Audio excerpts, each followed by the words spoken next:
زي تدالي زل مصحف قداسي هزنا أقلقلت كوعل تدالي زل مصحف بسمين معراب تقراي شرا هاجر سبكتن بمحبر من رقان نجار ملكوتن بحبار استدالوا خوينو زسرا حزين خسر راح دما قدم يلو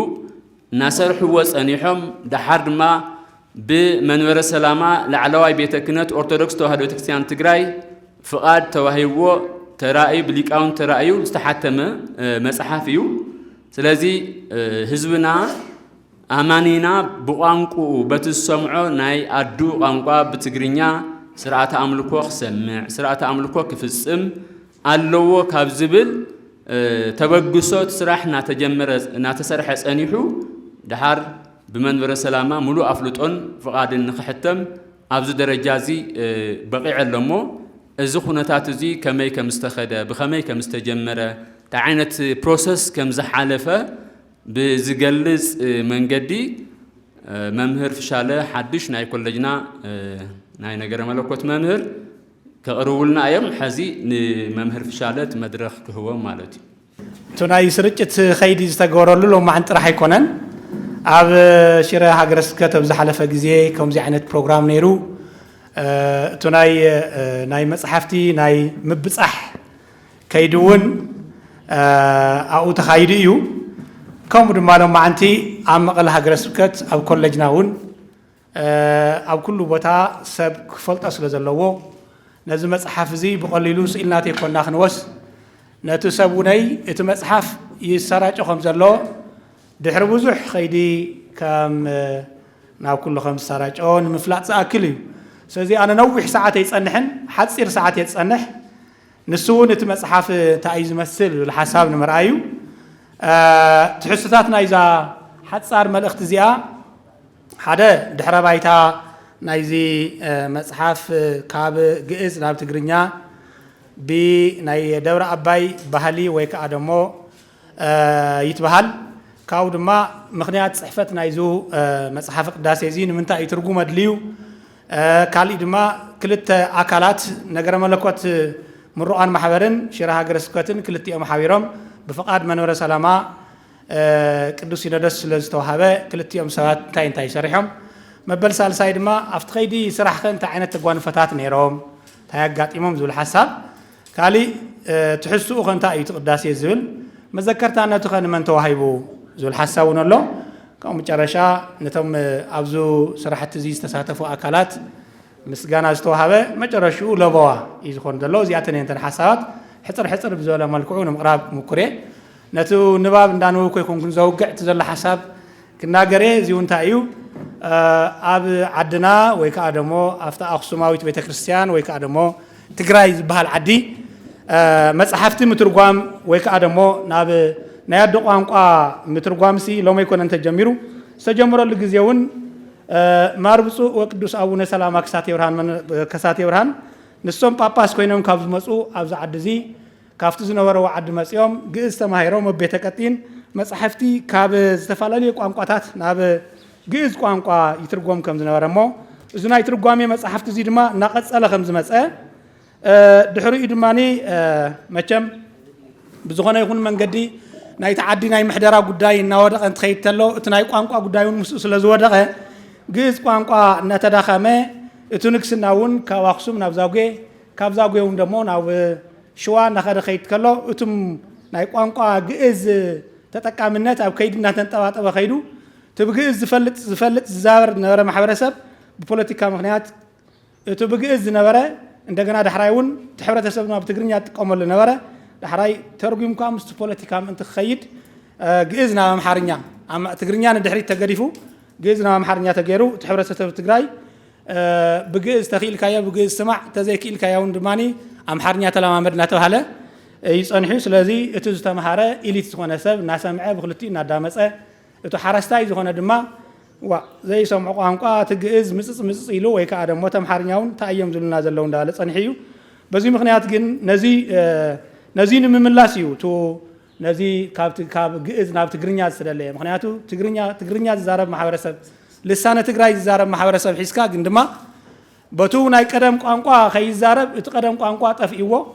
بتو قديمو الدحيرز ما تخيل زارب دما نسون دما يكالون اتناي وعلى قانقا دما افتو سرعات يلن سلازي تشجير صني حبرتسون بزتفالله مخنيات نمنتا ايو قانقا ناسي نعملكو زي بقع قانقا دي خوينو نمنتا ايو خمزي خوينو እንዳበለ حتى نقربه ብዙሓት ሰባቱን ናዕረምረሙ ወላ ምሁራቱን እንተኾነ ናይ ሳይንስ ምሁራት ወይ ከዓ ዝተፈላለዩ ፍልጠት ዘለዎም ሰባት ህዝብና እንታይ ገይሩኩም ዘይሰምዕ afti ቅዳሴ ተሳታፋይ ኣምልኾ ዘይኸውን ንምንታይ ይስኢሉ ተኸታስኢሉ ኣድሚፁ ዝኸይድ ገርኩሞ ወይኹነለይ ኣሜን ድሕር ኩል ኮይኑ ዘይሰምዑ ቋንቋ ዘይተምህርዎ እናበሉ ንሕና እውን ድማ ከም ትፈልጥዎ ያው ቅደስ ባረኽ ቀሺ ዘስተምህር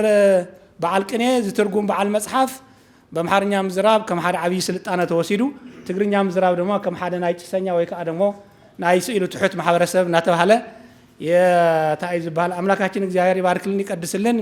እንዲበልልን ያድርግልን ካን ዘይኑስ خلانا ሃለና እንዳልና ጽንሕና ሕብረተሰብና ግን ኣብ ኮምፕሌን ጽንሕ ማለት እዩ ነዚህን ምምላስ እዩ ዝሕቶዚ ንምምላስ ሽራ ሃገረ ስብከትን ነገረ መለኮት ምሩቃን ማሕበርን ኣብ ከይዲ ስራሕቲ ትርጓሜ መጽሐፍቲ ብመጽሐፍ አምልኮ ክንጅምረልና ብዝብል ሐሳብ ንወይኖም እናሰርሑ እንትኸዱ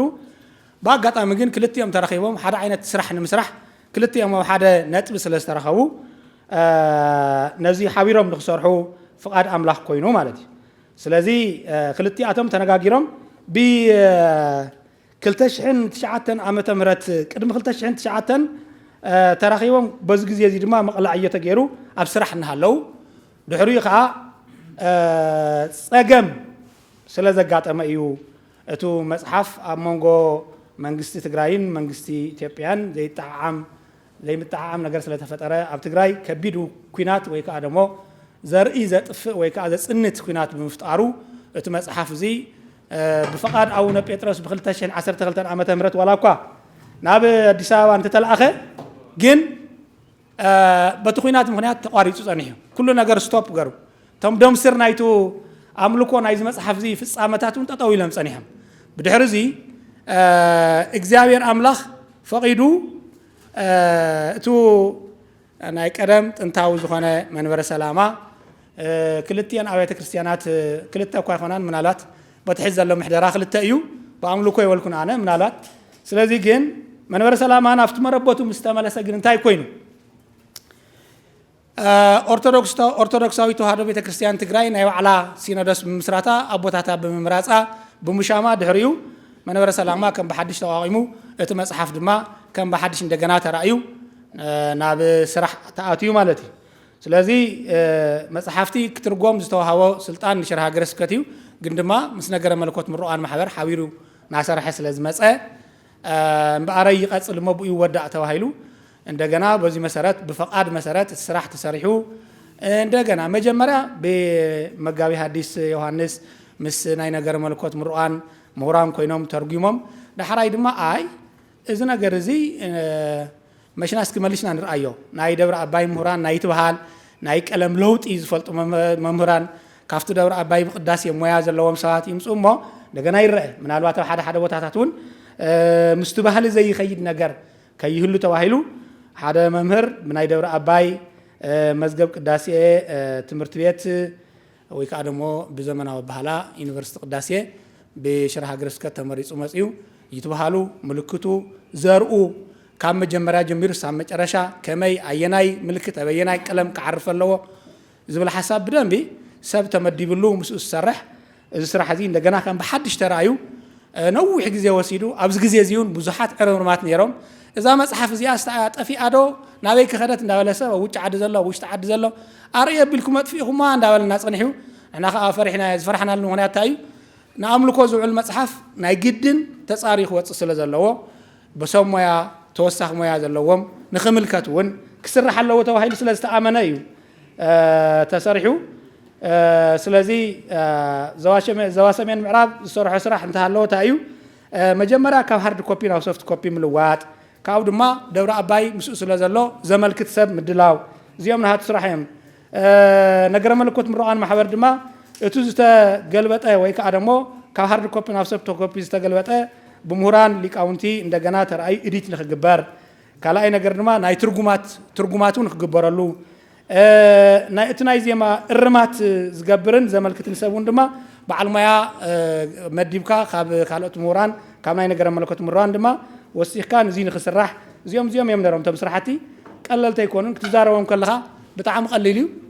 بقليلو نمسرح دما نوح ساعات يوسد ابزي بصو أونا بيتروس كاب قدمي خوينات جميرو كساب زحزي مودعتا ناي قداسي ፍጻሜ عبي استواصኦ ዝገበሩ አቦ بوانانت بصو ቅዱስ አቡነ ጴጥሮስ እና አቡነ ማትያስ ደብዳቤ ጽሒፎም ኢዶም ኣብጽሖም ብሊቃውንቲ ጋር ክረአ ምግባር ብዙሕ ጻዕር ነይሩ ግን ንሱ ብኹነታት ምኽንያት ተገዲቡ ቀሪቡ ዳሕራይ ድማ ኣብዚውን ኣብ መንበረ ሰላማ ውነይ ዓብይ ኣስተዋጽኦ ብምግባር እዚ ስራሕ እዚ ናብዚ ሎማዓንቲ በጽሕና ዘለና ንኽበጽሕ ዝገበሩ ዓብይ ኣቦ እዮም ስለዚ ተጓንፎ ቅድም ኢለ ብሓሳብ ስለ ዝፈልጦ እናተዛረብኮ ስለ ዝጸናሕኩ እዩ እቲ ዝተጋጠመ ኩናት እዩ ኣብ ከዲታት ድማኒ ብዙሓት ናይ ግልን ናይ ቢሮን ናይ ዝተፈላለዩ ኣጋጣምታት ኣለው ብዝበለፀ ግን እቱ ናይቱ ዝነበረ ኣብ ርእስና ዝወደቀ ኩናት እዩ ንዓና ክሳዕ ሕዚ ዘዘንጋዕና ማለት እዩ ድሕሪኡ ካብዚ ምወፃል እዚ ቅዳሴ እዚ ብትግርኛን ብግእዝን ተተርጉሙ እንደገና ድማ ቁጥሩን ባዕሊቱ ግእዝን ዓረብኛን ዓረብኛ ምስቲ ግእዝ እቱ ግእዝ ድማ ምስቲ ግእዝ ብምግባር ተመልኪቱ እንደገና ናብ አዲስ አበባ ከይዱ ኣብ ሕትመት ቤት ተሓቲሙ ሎም ድማ እንሆ ተመልኪቱ መፂና ኢድና በፂሕ ኣለዎ ማለት እዩ ስለዚ ኣብዚኣቶም ዓበይቲ ናይ ስራሕ መቆሎታት ተካይዶም ኣብዚ ደረጃ እዚ በፂሑ እንሆ ታህሳስ 17 2017 ዓመተ ምህረት ተሓቲሙ ሎሚ ናብዚ በፂሕ ኣሎ ንሕና እውን ድማ ስኻትኩም ንኽትርእይዎ ንሕና እውን ደሞ እዚ ሒዝና ቀሪብና ኣለና ናይ ኩላህና ስራሕቲ እዩ ኩላኻትኩም ዓብይ ኣስተዋፅኦታት ኣለካትኩም ትሕዝትኡ ደሞ እዚ መፅሓፍ እዚ ያው ከም ትፈልጥዎ ቅዳሴ ናይ መጀመርያ እቲ ናይ ዝግጅት ክፍሊ ወይ ከዓ ደሞ መእተው ኣሎ ካልኣይ ድማ እቲ ፍረ ቅዳሴ ኣለዎ እቶም ፍረ ቅዳሴ ዝበሃሉ ድማኒ እቲ ናይ ኣኮቴተ ቁርባን ጀሚሩ ዘሎ ካብኡ ጅምረ ቢልካ ዘሎ ክኸውን እዩ ካልኦት እውን ኣለዎ እዮም ጥራሕቶም 14 ቅዳሴታት ኣይኮነስ ምእላራት እውን ኣለዎ ንሳቶም እውን ጸሎተ ኪዳን ሊጦን መስተወቁ ዘይነግስ ካልኦት መስተወቃት ዝብሉ ምስቲ ቅዳሴ ሓቢሮም ዝኸዱ እቶም ናይ ቅዳሴ ደቀ መዛሙርቲ ቅዳሴ ተመሪቆም ዝወፁ ክመሃርዎም ክፈልጥዎም ዝግብኦም ነገራት ዝመሃርዎም እውን ዘጠቃለለ እዩ ጠቅላላ ብሓፈሻ ናይዚ መፅሓፍ እዚ ዋና ፍረ ሓሳብ ግን ዋላት ዜማ ይሃሉ ዋላት ምልክት ይሃሉ ዋላቶም ካልኦት መፅሓፍቲ እውን ይሃልዎ ሃልዎተ እግዚኣብሔር ሓድነትን ሰለስተነትን ስጋዌ ሓጢአትን ድሕነትን ትንሳኤ ሙታንን ዳግም ምጽአትን ኣጠቃለሉ ዝሓዘ መፅሓፍ እዩ ብሓፂሩ ናይ ዶግማ መፅሓፍ ወይ ከዓ ደሞ ናይ ነገረ መለኮት መፅሓፍ እዩ እዚ ናይ ሊቃውንቲ መፅሓፍ እንዲ ናይ ሊቃውንቲ መፅሓፍ ድማ ትምህርቲ ሃይማኖት ጠቕሊሉ ዝሓዘ ማለት እዩ እዚ እውን ካብቲ ብሉይ ኪዳን ካብቲ ሓዲስ ኪዳን ተም ሊቃውንቲ ዝተፈላለዩ ኣብሪሆም አንጸርፂሮም ብዜማ ስለ ዝበሃል ሰበይ ሰምዖን ግን ድማ ብዋናነቱ ናይቱ ንኣምኑ እምነት ብመሰረቱ ዝተተርጎመሉ መፅሓፍ ማለት እዩ መዘከርታነቱ ዓብይ መዘከርታነት ኣለዎ እዚ እውን እንታይ እዩ ንብፁዕ ኣቡነ ዮሃንስ ቀዳማዊ ታይ ስለ ዝገበሩ እዮም ብፁዕ ኣቡነ ዮሃንስ ቀዳማዊ ሎማዓንቲ ኣብዚ ኮፍ ንኽንብል ንኽንመሃር ብነገረ መለኮት ዝተኻሃኑ ሊቃውንቲ ንኽፈርዩ መንፈሳዊ ተቋም ሃኒፆም ስለ ዘረከቡና ቤተ ክርስቲያን ዘለዓለም ክሳብ ዘላ ክርስቶስ ክሳብ ዝመፅእ እዚ ዝመስል ተቋም ብዙሓት ማይተቶ ቤተ ክርስቲያን ዝኾኑ ሊቃውንቲ ንኽፈርዩ ስለ ዝገበሩ ኩሉ ግዜ ብልብና ጽላት ተጻሒፎም ዘለዎ ቦና ደቅናውን ዝፈልጥዎም ደቅናውን ዝፈልጥዎም ክሳዕ ክርስቶስ ዝመፅእ ዛ ቤተ ክርስቲያን ክሳዕ ዝፈቀደላ ግዜ ዝጸንሕ ታሪክ ስለ ዝሰርሑና ኣብነት ስለ ዝኾኑ በዚ ኣጋጣሚ ብፁዕ ኣቡነ ዮሃንስ ሳልሳዊ እውን እዙ ናይ ኣቡነ ዮሃንስ ቀዳማዊ ስም ብደንብ ስለ ዝተሸከሙ ንሃቶም ሓላፍነት ይጽበዮም ከም ዘሎ ጀሚሮም እውን ስለ ዘለው እዚ ዓብይ ሽም እዩ ብእውነቱ ብትግራይ እቲ ዓብይ ሽም ዘሎ እዩ እዚ ኣቡነ ዮሃንስ ክበሃል ከሎ በተለይ መቐለ ዮሃንስ ዝበሃል ሽም ብክልተ ነገር እዮም ዝክርዎ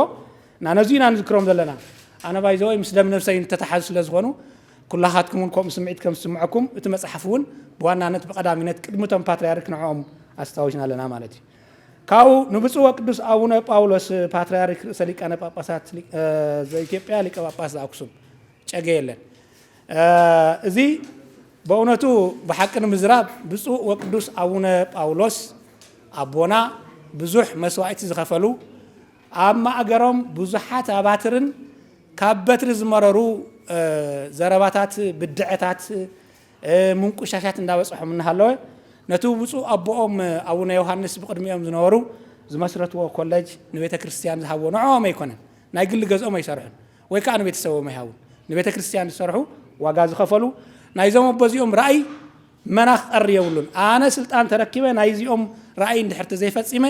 ዳርጋ ይተወለድኩን ማለት የሙጥኝ ሎም ምስኣቶም ተዋጊኦም ምስቶም ዝነበሩ ዝኣመኑሎም ኣሚኖም ተዘይኣመኑ ድማ ብብዝሒ ተሳዒሮም እዚ ቅዱስ እዚ ንሪኦ ዘለና ተቋም ተመስሪቱ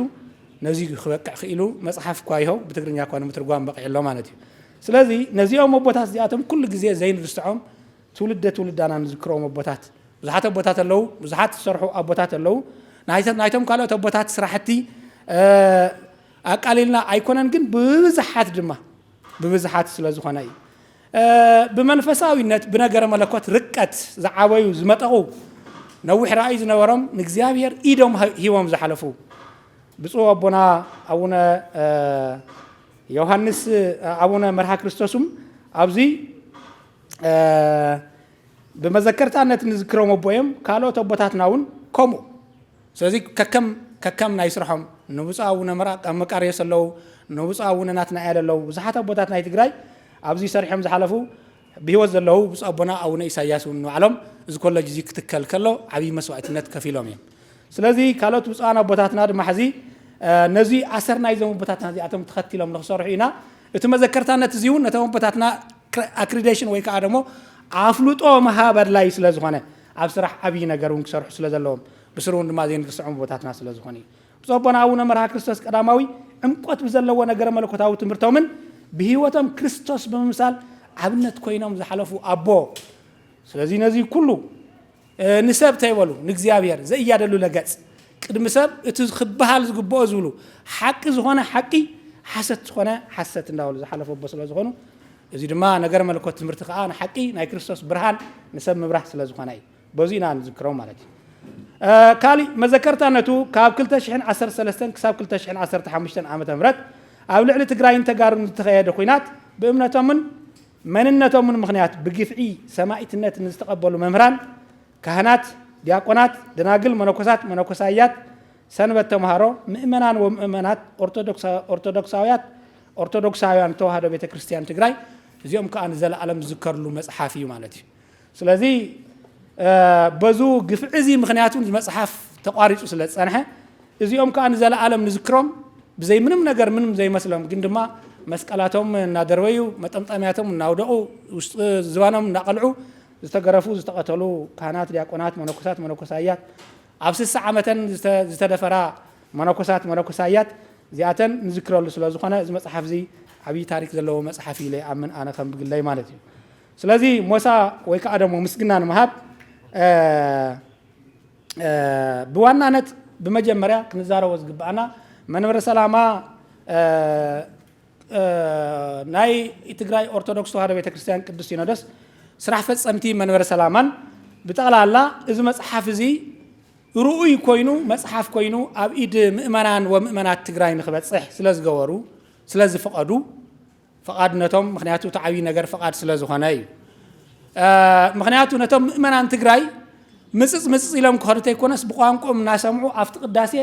ሕብረት ስለ ዝኾነ ኣብቲ ቅብረት ኩሎም ተሳተፍቲ ንክኾኑ ፈቓድ ስለ ዝሃቡ ይምስገኑ ካብኡ ድማኒ እዚ መጽሓፍ እዚ ብምጽሓፍ ብምእራም ብምምልካት ኣስተዋፅኦ ዝገበርኩም ኩላኹም ብፍላይ መምህር ፀቃዊ ሓቢሮም እሱውን ብሓደ ስለ ዝነበሩ እዚኣቶም ከዓ ብህፃንነቶም እቲ ሞያ ካብኡ ድማ ኮሚትድ ኮይኖም ስለ ዝሰርሑ ምስጋና ይግባእ እዚ መጽሓፍ እዚ መጽሓፍ ኮይኑ ንኽንረኽቦ ኣብ ኢድና ንኽንበጽሕ ብሞያ ብሓቦ ብሞራል ብገንዘብ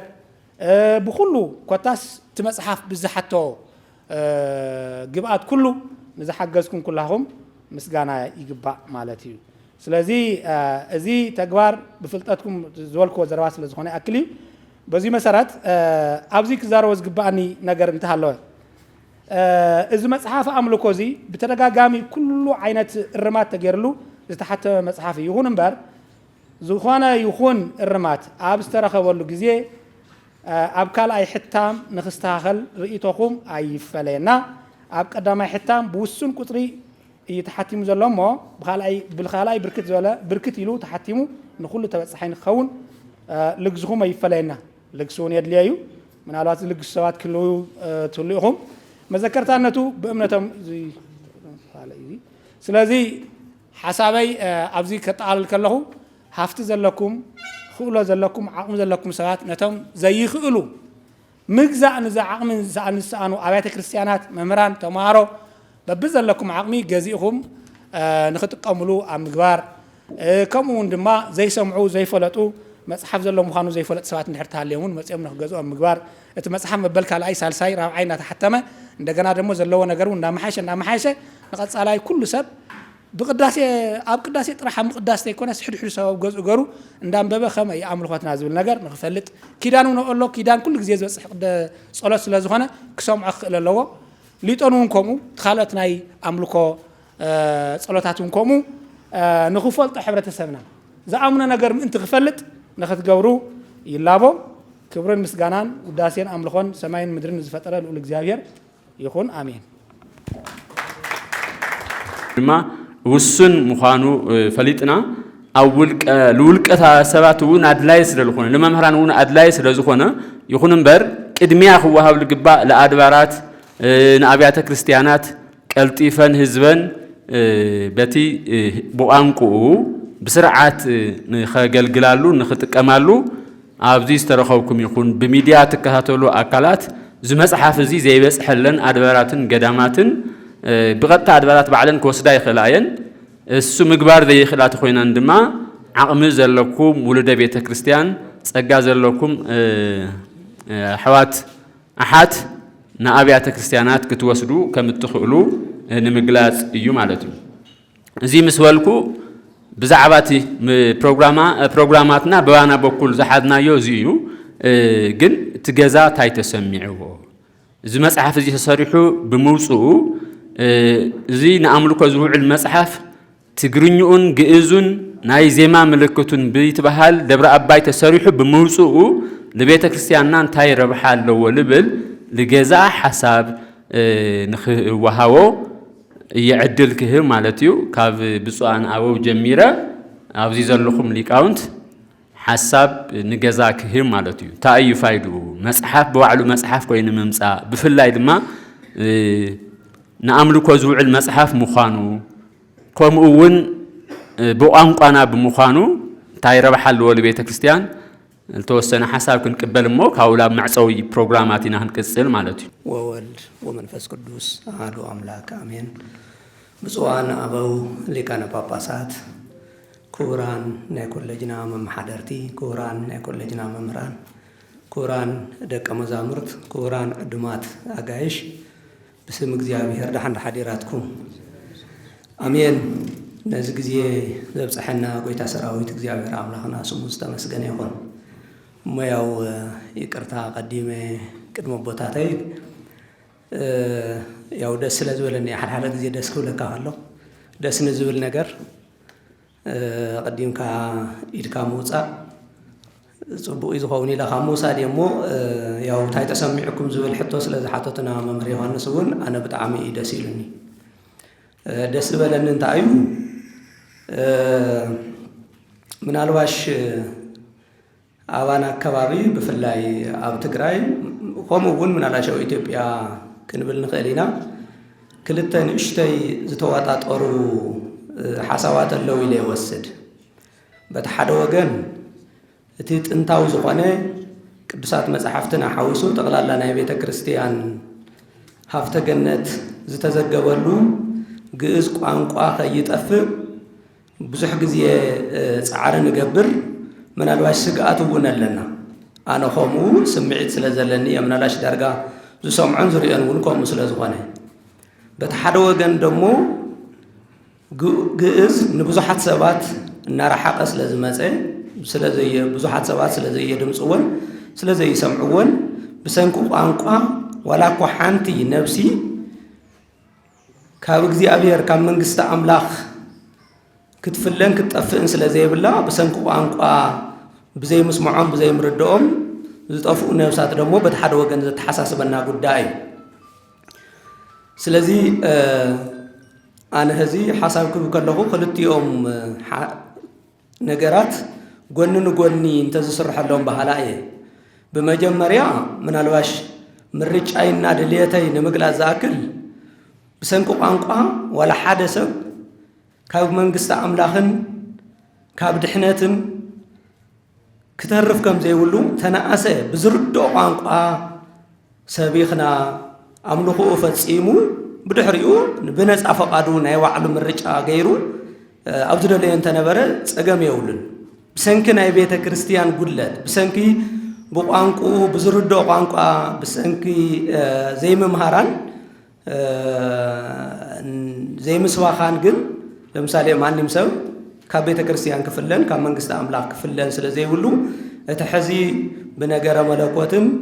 بشرها قرر سبقتن استسار حسرح بتعمل صبغي بهلاي خون زلوا وقتاوي جزء تلوي إلى يزوسد ما مرفش على زقره وتقلع لنا يتحبر تسب زنبرة دليتون من على شناي كله قات زيبلنا دارجنا يموزحتو زمالن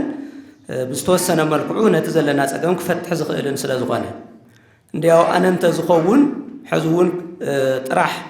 ካብ ሓደ ቋንቋ ናብ ሓደ ቋንቋ ምትርጓም ጥራሕ ከይኮነስ ብጠቅላላ እቶም ትርጉማቱ ናብነት ናይ ቅዳሴ ትርጉም ኣሎ ናይ መጽሐፍ ቅዱስ ትርጉም ኣሎ ናይ ቅኔ ትርጉማት ኣሎ ጠቅላላ ናይ ቤተ ክርስቲያን ዘለው ቅዱሳት መጽሐፍቲ ሓውስና ጠቅላላ መጽሐፈ ሊቃውንት መጽሐፈ መነኮሳት ኩሎም እቶም ቤተ ክርስቲያን ዘለው ትምህርት ዓይነታት ኢብን ትርጉሞም ባዕሉ ብትግርኛ እንተ ዝኸውና እናተሰርሐ ዝኸይድ ዝብል ሓሳብ ኣለኒ ማለት እዩ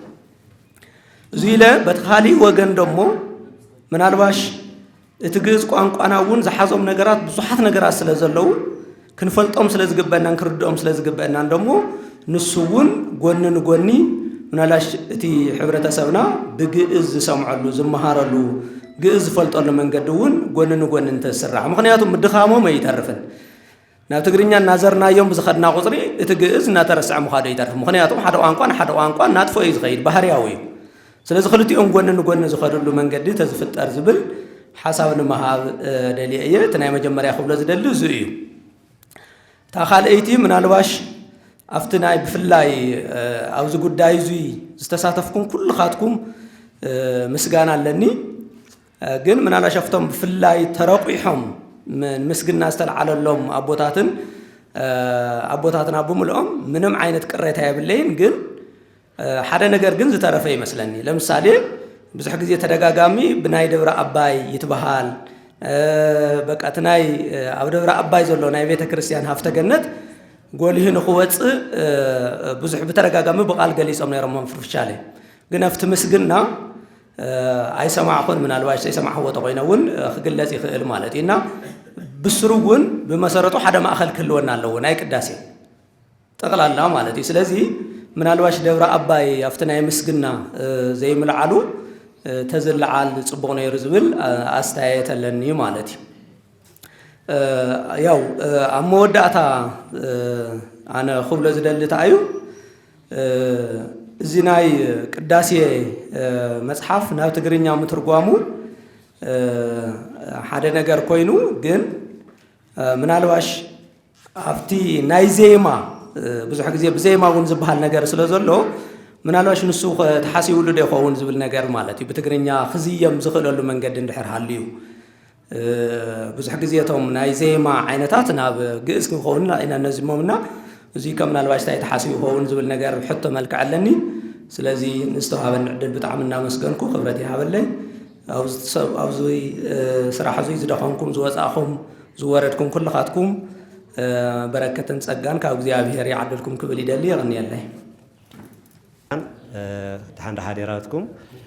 እግዚአብሔር አምላኽና ናብዘብ ጽሕና ይኽበር ይመስገን ሞ ኣነ መጀመርያ ብምስጋና ክጅምር ነገረ መለኮት ምርቋን ማሕበር ብዙሕ እኳ ተጽቢት ዝግበረሉ እንተኾነ ግን ነቶም ሰርሖም እናመስገና ይኽንሓልፍ ስለ ዘለና ነቶም ካልኦት እውን ዝምልከቶም ኣካላት ናብ ዝብርክ እዚ ንኽበጽሑ ምእንታን ክነተባብዕ ስለ ዝግበአና የቐኒየልና ክንብል ንፈቱ ማለት ቅድሚ ኩሉ ምሕሳቡስ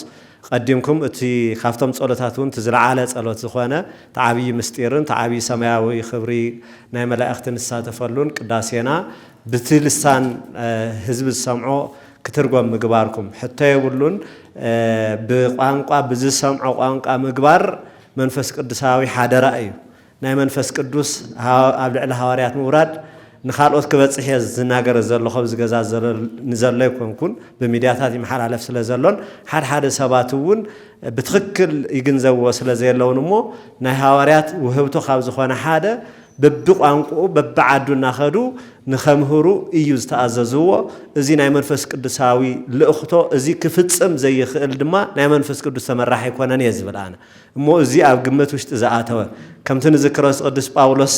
ኣብቲ ተኸሲሱ ዝቐረበሉ ሰዓት ብዛዕባ ባዕሉ ክዛረብ ከሎ ብግሪክኛ ምዝራብ ይኽእል ነይሩ መብዛሕትኦም ተመኡ ዝነበሩ ናይ ቤተ መንግስቲ ቋንቋ ስለ ዝኾነ ምስማዕ ይኽእሉ ነይሮም እዮም ብዕብራይስጥ ክዛረቦም ከሎ ድማ ብዝበለጸ ጸጥ ኢሎም ዝብል ኢና ንሰምዕ እሞ ብተግባር እውን ንሪኦ ኣለና ኣብ ሓደ ንፍትነን ዘለና ቅዳሴና ብትግርኛ ክንገብራ ከለና እቲ ህዝቢ ከመይሉ ጸጥ ኢሉ ጥራሕ ኣይኮነን ኣሜን ኣብ ዝበሃለሉ ሰብዓት ምርቓ ክኸውን ከሎ ልመና ክኸውን ከሎ ፈልዩ ብትክክል እንታይ ዓይነት መልሲ ክብ ከም ዘለዎ ብልቡ ይምልስ ከም ዘሎ ንምልከት ኣለና ግን ክንደይ ናይ ዝኣክል ቁፅሪ ክንብል ከለና ብጣዕሚ ውሕድ እዩ እዛ ትግርኛ እዚኣ ምምፅኣ ከም ዘላታ ኣድላይት ኮይና ቅድም ኢለን ዝመፃውን ስለ ዝነበራ ንጥቀም ስለ ዝነበርና እዩ ደምጉያትና እያ ትክክል ተመሪቓ ካብ ትበሃል ግን ትስራሕ ቀሊል ስለ ዘይነበረ ኣነ ይርድአኒ እዩ ካልእ ሰብና እውን ብከምዚ ክርድኦ ተንገብሮ ጽቡቕ እዩ ንምንታይ ጀሚሮም ዘይውድኡ ዝብል እስካዕ ምብፃሕ ምዕጉምጋም ከም ትመምህር ሻላ አንተ ዝበልዎ እዩ በፂሕ ነይሩ ሰብና እቲ ስራሕተይ ተገንዘቦ ነይሩ ትድሕሪ ዘሎ ናይ ምልክትን ናይ ዝተፈላለዩ ኣርትዖት ስራሕትን እሞ ኣብዚ ምብፃሕና ኣምላኽና እናመስገና ንቐጻሊ ግን ኣነ ክቡራን ብፃን ኣቦታትና እውን ኣብዚ ኣለዉ ብፃ ኣቡነ ዮሃንስ ብፃ ኣቡነ እንባቆም ሃገረ ስብከቶም ከም ሃገረ ስብከት ወይ ድማ ቱ መንፈሳዊ ኮሌጅና ከም መንፈሳዊ ኮሌጅ ከም መሪሕነቶም ንኣቶም ዝተዋሃብዎም ካልኦት መጻሕፍቲ እውን ኣለዉ ከም ቅዱስ ሲኖዶስ ኣባልነቶም ድማ ከዓነታ ቤተ ክርስቲያን ትግራይ ኣብ ውሽጢ ዓዲ ይኹን ኣብ ደገ ንዘላ ከም ምምራሕዎም ብፍላይ ኣብ ቋንቋ ኣመልኪታቶም ቀዲሞም ዝሃብዋቶም ብዙሓት ውሳኔታት ነይሮም እዮም ከምቲ ሓዚ መምህር ገብረ ሃዋርያ ዘልዓልዋ እውን እቲ ኣገልግሎትና ብትግርኛን ብግእዝን ክኸውን ከም ዝኽእል ቶም ዜማታት ብግእዝ እቱ ዝንበብ ግን ዝስማዕ ብትግርኛ ክንበብ ዝብል መምርሕ መሓላሊፋቶም ነይሮም እዮም ንሳ ኣብ ምትግባር ኣብ ታሕቲ ዘሎ ብጣዕሚ ኣሸጋሪ ይኸውን ከም ዘሎ ተመልኪተ ኣለኹ ኣነ ብፃን ሊቃነ ጳጳሳት ኣብ ደገ ዘለው ቀዲሞም እውን ዝሓዝዎ መፅሓፍ ዝገርም ናይ ኤርትራ እዩ ናይ ኤርትራ ላዛታት ዘለዎ ከይቀረ እናተሸገሩ እውን ነቲ ህዝቦም እናምሃርሉ ፀኒሖም ኣብ ውሽጢ ዓዲ ክመፁ ከለው ግን እቲ መፅሓፍ ክረኽቦ ይከኣሉን ሓደ ነሪኦም ነርና ተመልኪትካትኩም ኢኹም ሶፍት ኮፒ ናይ ባዕልታቶም ሒዞም ታብሌት እናገበሩ እዮም እናቀደሱታ ነይሮም ሓቂ እዩ ነቲ ህዝቢ ከስምዕዎ ነይርዎ ሓደ ምእታው ጀሚረን ናይ ዝተወሰነ ኣብ ቀረባ ግዜ ዝተሓተማ መፅሓፍቲ ኣብዚ ግን ንዓኣቶም ነቶም ሊቃነ ጳጳሳት ከይቀረ ዝተፈላለዩ ናይ ዘይምቕባል ነገራት ኣጋጢምዎም እዩ ብመምህራንና ባህልቲ እዚ ብትክክል ተረኣዩ ክርዳእ ብዘለዎ መልክዕ መምህር ገብረ ሃዋርያ ዝበልዎ ሃይማኖትና መሰረተ እምነትና ትምህርትታት ዝወሃበሉ ዝነበረ ግእዝ ከም ምዃኑ ግእዝ ክነጥፎ የብልናን ክንድዝተኸኣለና ክነማዕብል ኣለና ግን ግእዝ ንግእዝ ጥራሕ እናተጨነቕና ከምኡ የጋጥመና ስለ ዘሎ እዩ ብትግርኛ ተቐዲስናስ ትግእዝ ክተጥፍዎ ዲኹም ደሊኹም ዝብሉና ካህናት እኒአው እዮም እሞ እቲ ነብሲ ከይጥፋእና ክንብሎም ከለና ዝምልስዎ መልሲ የለን ግን ኣቐዲሞም ሕዚ እውን ልዕሊ እቲ ነብስስ ነተን ግእዛት እዮም ኣተኲሮም ዘለዉ እሞ ብፃን ሊቃነ ጳጳሳት ከም ቅዱስ ሲኖዶስ እውን እዚ ነገር እዚ ኣፅንኦ ተዋሂብዎ እዚ ከምዚ ዓይነት ነገር ተተባቢዑ መፅሓፍ ምሕታም ጥራሕ ዘይኮነስ ኣብ ተግባር ንኽውዕል እውን መምርሒ እንተዘመሓላልፉልና ክብል ስለ ዝደለኹ እየ እዛ ነገር እዚኣ ክጥቀመላ ዝደለኹ ተምስተ ካልኦት መፅሓፍቲ እውን ከምቲ ዓንተ ዝተባሃለ መምህር ዮሃንስ እውን መምህር ቻለ እውን ዝበልኩምዋቶ እዛ መፅሓፍ ቀዲማ እያ ትርጉም ጀሚራ ነያ 2009 ንኣብነት እኳ ተላዒሉ ነይሩ ድሕሪኡ ግን ከም መንበረ ሰላማ ተጣይሹ እውን ዝሃበን ትእዛዛት ነይረን እሞ ንኣብነት መንፈሳዊ ኮሌጅን ኣብዚ ኣሎ ዝተዋሃቦ መፅሓፍ ከም ዝነበረ ፈልጥ እየ ደቡባዊ ምብራቕ ሃገረ ስብከትና ብፀቦና ኣብዚኡ ስለ ዘለው ዝተዋሃባቶ መፅሓፍ ነይሩ እሞ እዚኣተን እውን ተን ካልኦት ሃገረ ስብከታት እውን ቅልጥፍ ኢለን ኣብፂሐን ህዝብና ብዝሰምዖ ልሳን ክንድዝተኸኣለና ዘሎ መፅሓፍቲ ንእልሾም ኣለና ኣብ ዕዳጋ ዘለው ግን ሓደ ጭራሽ ዘየለው ኣለው እቶም ዘለው እውን ብናይ ባዕልና ልሳን ክኾኑና ስለ ዘይከኣሉ እምበር ንፍትኖም ፈተነታት ኣለው እቲ ህዝቢ ዝህበና ዘሎ መልሲ ግን ብጣዕሚ ዓብዪ ሓጎሲ ይስምዖ ብልሳኑ ክንዛረቦ ከለና ብንሳሉ ክንቅድሰሉ ብንሳሉ ክነልበሉ ከለና እሞ እዚኣ እውን ከም መንበረ ሰላማት ዝውሰደልና ኣብዚ ሰዓት እዚ እናተጣየሸ ዝርከብ ዘሎ ኣሉሙናይ ናይ ነገረ መለኮት ምሩቃን ናይ ቅዱስ ፍሬምናጦስ ኣባ ሰላማ ከሳቴ ብርሃን መንፈሳዊ ኮሌጅ ኣሉሙናይ እውን እዚ ኣብ ግምት ውሽጢ ኣትዩ እቲ ናይ ዝቀደመ ዓብይ ነገረ መለኮት ምሩቃን ማሕበር ዝጀመሮ ተግባራት ንኸፈፅም ኣብዚ ዘለዉ መምህራንና ይኹኑ ተምሃሮና እውን ከም ዕዮ ገዛ እዚ እናወሰዱታ ክሰርሕላቱ ሓደራ ብምባል ልመና እየ ከቕርብ ዝደሊ የቐኒየለ ክብረት ያበለ ዝኸበርኩም መምህራን ኣብዚ ናይ ሎማዓንቲ ኣብዚ ኣዳራሽ ዝተቀደሰ ስራሕ ንምስማዕ ንምርኣይ ዝመጻኹም ኣጋውሽ ኩልኻትኩም በመጀመርያ ልዑል እግዚአብሔር እንኳዕ ነዚ ሰናይ ዝኾነ ተግባር ክንሰማዕ ኣብቃዕና እንኳዕ ደስ በለና ክብል ፈቱ ካብዚ ብምቕጻል ቅድም ኣቢሉ ሓውና መምህር ጽዮን መምህር ፍጹም ክብለን ዝሓሰቡ ሓሳባት ተዘርዝረን እየን ሕዚ ግን እንታይ እዩ ኔቲ ያው እዚ መፅሓፍ እዚ ኣድላይ ካብ ምዃኑ ዝተለዓለ ያው ኩሉ እቲ ቤተ ክርስቲያን ስርዓተ ኣምልኮታ ትፍጽመሉ ኩሉ ግዜ ምእመናንና ዝሰምዑሉ ትኡለሎቲ ቃል እግዚአብሔር ካብ ጸሎት ሓሊፉ መምሃራ እዩ እና ኩሉ ብልሰምዖ ቋንቋ ምቅዳሱ ዓብይ ነገር ንኩላትና ዝሓጉስ ነገር እዩ ነገር ግን ማለት እዩ እቲ ተጀሚሩ ዘሎ ኣብ ታሕቲ ወሪዱ ማለት ቶም ካህናትና ዘይሩ ያው ትግእዝ ናይ ባዕሉ ርእሱ ዝኸኣለ ናይ ንባብ ዘይብየሎ ኣንቢቦም ተለማሚዶም ዝቅድስሉ እዩ እዚ ግን ዋላ እኳ ቋንቋና ይኹን እምበር ሕዚ እውን ዝጎድለና ነገር ኣሎ ለምሳሌ ጎዛት ካህናት ዝተባሃሉ ብዝቅዳሴ እዚ ብትግርኛ ቀድሱ ተይልናዮም ልምምድ እንድሕር ዘይብሉ ትመሊስኻ ካብቲ ግእዝ ብላዕሊ ከይኸውነና ሕዚ ግን ማለት ነገረ መለኮት ምሩቃን ማሕበር እቲ ዝገበርኩሞ ኣስተዋፅኦ ብጣዕሚ ይበል ዘብል እዩ ሕዚ ዝጎድለና ነገር ግን ኣብቶም ካህናትና ብዝተፈለየ መልክዕ ቀዲሙ በፂሑስ ኣንቢቦምስ ተረዲኦምስ ዘንብሉ መልክዕ ተተመቻችዩ ዝብል ሓሳብ እዩ ዘለኒ ብዝተረፈ ግን ያው ኣነ በህይወተይ ካብ ዝሓጉሰኒ እቲ ናይ ቅዳሴ ብትግርኛ ኮይኑ ምውፃኡ ደስ ክብለኒ ደስ ስለዝበለኒ ልገልፅ ዘለኹ እሞ ኳዕ ደስ በለና ክልፈቱ ይቐኒየለይ ወልድ ወመንፈስ ቅዱስ አሐዱ አምላክ ኣነ እኳ ተምሃራይ እየ ደስ ስለዝበለኒ ንጽ ለለኹ ናይ ነገረ መለኮት ተምሃራይ ገና ተምሃራይ ግን ደስ ስለዝበለንን ሓሳበይ ይገልጽ ስለዝግበአኒ ከምኡውን ምናልባት ተምሃርን መምህርዎ እዩ እሞ መምህራን ሊቃውንት ስለዝኾኑ ዘመልኮትኒ ሓደ ክልተ ሓሳብ ክብል ስለዝደለኹ እዩ ብፁዓን ኣቦታቴ ሊቃነ ጳጳሳት ከውን መምህራነይ ኮለይ ነገረ መለኮት መምህራን ተምሃሮ ኣምርያታትን እንኳዕ ኣብፅሕና ክብል ፈቱ እቲ ቋንቋ ዝምልከት ክደግሞ ይደልን ወሳኒ ዋና ጸሎት ኣምልኾ ጸሎት ዝኾነ ቅዳሴ ዘይሰማዕኻዮ ክውዳእ ይሕዝን ቀፂሉ ስንክሳርን ናይ ቅድስት ድንግል ማርያም ተኣምርን እኖታት ብጣዕሚ ዝፈትኦ ግን ድማ ዘይሰምዖ ቶሎ ቀረባ ክትርቆም እምነ ኩሉ ግዜ ተኣምረ ማርያም ነንብብ ኩሉ ግዜ ስንክሳር ነንብብ ግን ተኖታት ኣይሰምዖን ይፈትኦ ስለዚ እቲ ኣሻማይ ኮነን እንዲያም ድሕርና ኢና ስለዚ ንዚ ዘብፅሕና እግዚአብሔር ከምስጋና ይብፅሕ ይኩል ፈቱ ካልኣይ ናፍተን ዝብለን ሓሳባት ኣብ ጽሑፍ ዙርያ እዩ ዋና ዘምፅአኒ እዚ እዩ ትግርኛ ቋንቋ ናይ ባዕሉ ስሩዕ ፊደል ኣለዎ ግእዝ እውን ከምኡ መሰረቱ ካብ ግእዝ እዩ ዝተወሰና ፊደላት ግን እቲ ዘመናዊ ቋንቋ ትግርኛ ገዲፍዎን እዩ ስለዚ ናይ ግእዝ ቋንቋ ቃላት ቀጥታ እናተጠቐምና ብናይ ትግርኛ ኣፀሓፋ ንፅሕፈ እንተኾይና እዚአን ክፍተት ክኾነ እየን ኢለ ተሰሚዕኒ እዚኣ ክናገር የመፅእ ማለት እዩ ንኣብነት እግዚኣብሔር ዝብል ክቡር ስም ናይ ፈጣርና ናይ ጎይታና ስም ንፅሕፍ ተለና ብሃሌታ ሓምስ ተፅሒፍናዮ ትግእዝ ግን ብሃመሮሃ ሓምስ ይፅሕፎ ምስጢሩ ኣሎ ትሪኦ ተለኻ ደስ ይብል ብትግእዝ መፂና መስለኒ ኣጋጣሚ ብግእዝ ኣፈይ ከፊተ ድሓርየ ናብ ሳይንስ ኣትየ ስለዚ እዚ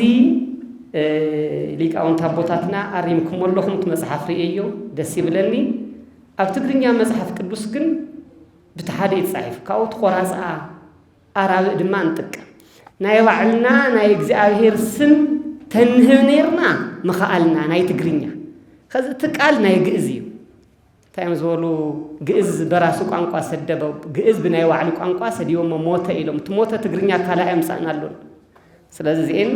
እግዚአብሔር ጽሐፍተሎ እዚ ስለዚህ ንሰለስተ ቃላት ብጉያ መጽ ሓደ እግዚአብሔር ንዝብል ካልኣይ ሰራዊት የፈከፊተ ሰራዊት መላእክት ለመድሃኒ ዓለም ትልተለና እዛ ታሕቲ ሃይሉ ክትጽሐፍ ይምነ ነይረ ማለት ካብ ቀጽሉ ስላሴ ዝብል ዚን ጽቡቃት ተለባ ብዘይካዛ እግዚአብሔር ትብል ያው كرمينا وسخلي كونتنا رأيوه حالي فحصر الله كون أب تلنا وين بسم آب وولد ومنفس كدوس نقول لنا بسم آب نقول لنا وين بسم آب بونرمو تحصر أنا الدقة كون أصل زخانة يخبرنا إن حق إذن تكم كوينا جن أو كل رأيوه بسم آب تبل حصر أنا تكم حنتي زي آيات في دلات بذكر اللي دلي ولا تيون غيرهم اللهم كم مخيد كلاي أبزح مدرخات اسم حازوت أو سنة مرتويتات أو قوائنا قرت لنا نا أو قست مرتويتون حالي فصل خيد تقرينيا معرف يقولون كميلنا أين أو قداس يكنن ببوزولو دك مزام مقلقل تلو أمارنيا قلنا اللو وقز قلنا اللو ويولخاص لازي تاير الله مالتيو ملكتي يوحنس نواب تجمرو تلو قبل يكون نازم مهارو قولعو بتقرينيا من باون خمهار اللوم مالت بتركل أنا أما جو قتي مني كم يجي خات تقرينيا ينبب سلزي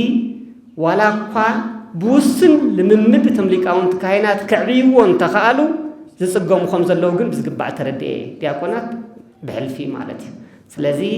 ملتي يوحنا سيلنا بتكسيام بزمس أطو سرعة تمرتي نبات تجمر تلنا بتقرينيا من باون بس قبعة معرفي أبي ولا زرع زت السأي هاليو حركات فيدلات مثلي اللو عرس خاله كل تعرفت نجر تنببت لها خميكم تخيل السلام كانوا حيدلين أفتا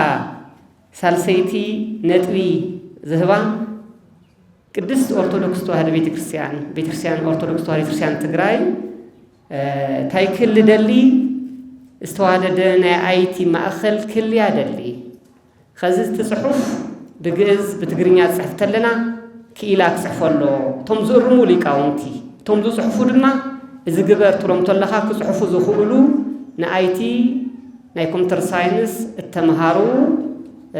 دياقونات كهينات زخون بيت كريستيان اللوا هفتامي أبزت راح حتى تدل حموشش ناي كمبيوتر ساينس تمهارو نركب تقرينيا إنجليزية زلو أرثوذكساون صحفوون ترانسليت جور زخول جوجل ترانسليتر صار له ماتي زي ختوادل بزقبع كنصحف كنمدب حوريت كنودب حوريت أنا كنقرم مالتي إيه زبل صحفتي سرعات بزقبع تدراجينا أيت ما أخل كلينا منه دفير إيه كبرتي هذا اللي لسه معفوني يغني الله أقدمه نزي صعيرهم بزح تدخيم له أو زي بركزي واتيحوا لمرقة لوقعهم كلهم أكلاتنا مسجنهم في العيد ما حزي كبر حاونا ممر فشالهم بالجبا نايتي حتمت عدلاينتن نايت قداسي بتقرنيا مخان عدلاينتو لهوا جالس أونا مسجنهم تايوت متشم تقامقانا كلنا هم نفلطا حزن دينا كم مبربار لمسل نجرنينا جن كم تتفلطوا وند حرب تعمي أو خبي دكاس نيرخا مستبارا برخاون حدا جزيك طاجات سعيتيها أفق دك إسخانير خا بعلوس ندعي بتعمي دك إسخانير خا ما بردك ميدا مسيل السمع كجات أم يخيليو مسرع أرع الله خوي الخاون معراب تري الله جات أمي في التاريو حزي تمبربارنا صبق خوينو جنت برابر تلنا عندنا حدا نجر كنا جراكم دلي كاب عصرت الشعنته سواء حمشتها متمرت لي دحاري بفلاي بجئز مقداس نعترف لها محرنيا تجبر مالته يعني أنا اشتي دياقونات خوينا مسباباس تقدس تخوين خاص جدنا محرنيا بأن تقدسات كتخيل لك كالويل سلالنوارا كافتم بقالهم محرنيا بأن تقدسات تصنيعو تنا دياقونات بمحرنيا تصنيع الدحر باباسات حدش تبيت كريستيانات تقدس الله القدسية نيران كم معكاني دقم زي كن حزا عدلي لما نورا سلامك ما تسلل دولة هي أفتح ساعات الساس بمحارنيا اندحر بأنت قدسان يلتنا دياقون تيلس مس باباسي قدس يسل البهال مس باباس كن قدس نصنع نيرنا الراس ليبلنا ما تكافتا جئز بلا علم مالتي بفلاي مجمريا بمصحفنا نبب نيرنا صانيح كن بقالو بلبل دغنا صنعنا نقدس نيرنا مالتي سلازي كاول تلعله اعري بفلاي كافتا امه مرت السلدحر اب مقالي بفلاي بتግራይ بمحارኛ ናይ ምቅዳስ ልምምዳት بدن بتصنعوا تخليهم بوانانات مالته بفلاي مسقداس تاساسره كافتا امه مرت السلدحر تاي كبل عامل دل الله كاس حمشتيل دحار بمن مرح نيرنا سمت قاسل لين يا تردوا لهم سلازي دحار ግን نحنا كل غزي ناي بعلنا صقمه خند مرأي مخنيات مبزحينا نصمد انا يغرمني ولا حزله بقامقانا كاين قدس بقامقانا كاين مهار بقامقانا كاين صلي همزي تجبرنا همزي تبهالنا انتم سبتنا ادم حدقت 30 عام خمني خالينا تግራይ ንጉስ تግራይ ጳጳስ ገርና የተመራحنا ይድና 30 ዓመት ሙሉ ንድቃስና ምክንያት ንፈጥር በቃ ምናዓልና ምክንያትና ንፈጥር ሁሉ ግዜ 30 ዓመት ሙሉ የላውነ ጳውሎስ ይዲዮም መሪሕን ና ኢትዮጵያ ቤተክርስቲያን ምን خلقና ማለት እዩ بعلنا ግን ተቃውምት ንኾን حز بعل كون سمع لنا انا ذا قداس زيا مستهتمت جئز المطفى يبالو امحرنيا تقدس جئز يطفي ماتي اورمنيا تقدس جئز يطفي اي تجرنيا تبصحت لنا ግን اجندا يلعل سلن سمع لنا عين تاخوين الي تلعل قدميو كاينات تاخوينهم يوم لا يلعل قدميو جئز المطفى دي بمحرف تازولد بمحرنيا نولنا وقم بمحرنيا نولنا لولا كاين سمعهم تفلط خذ تجرنيا سلل تجمرت ግን بزح مخنيات نهبا مالتي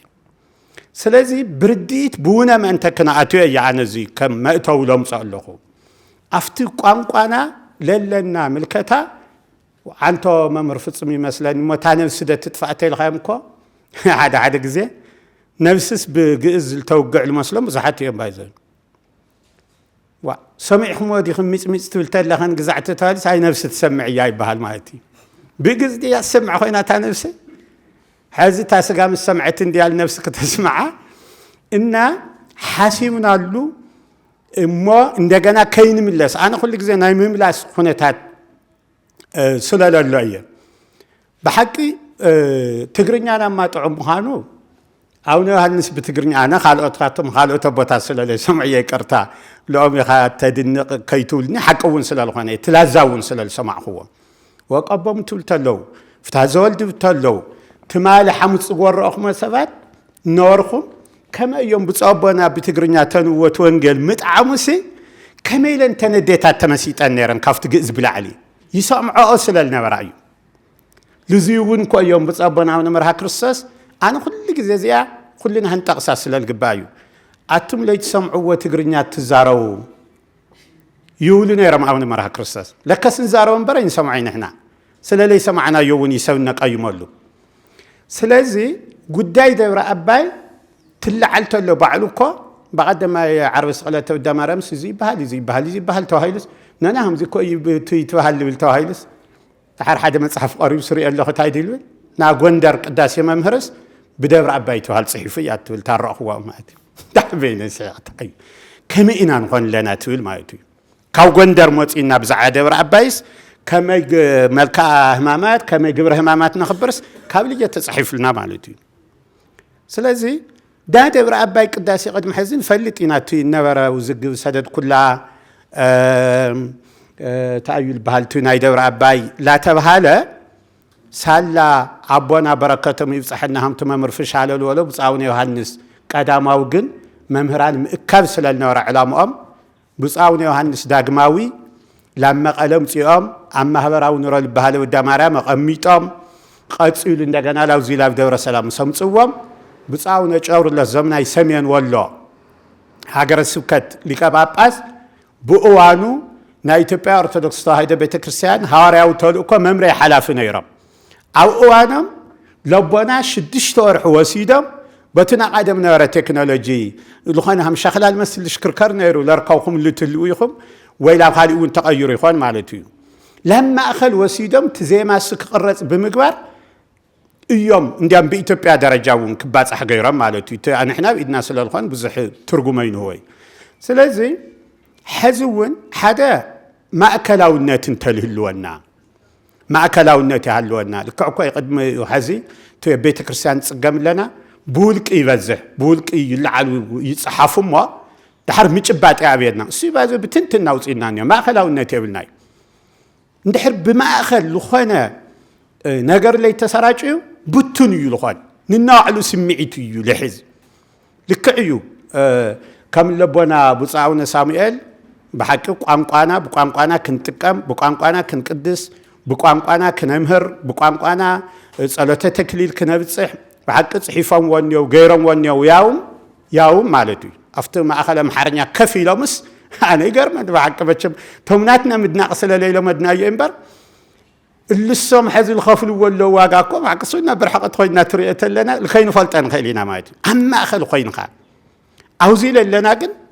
نشتي قال ملكوت تسوم لصحف وقا مسرጫው ያልናይ ማለት እዩ ብዙሕ መጽሐፍት ቆም ብጻቦና አውነ ሳሙኤል ጽሒፎም ሐዚና ፍተ ሐዲሳቱ ወናፍተ ቡላያቱ ተሻጋጊሮም ነው ማለት እዩ ለዚህ ንሕና ግን ክነተኩረሉ ሐዚ ብጻውነ መርሃ ክርስቶስ ይኹን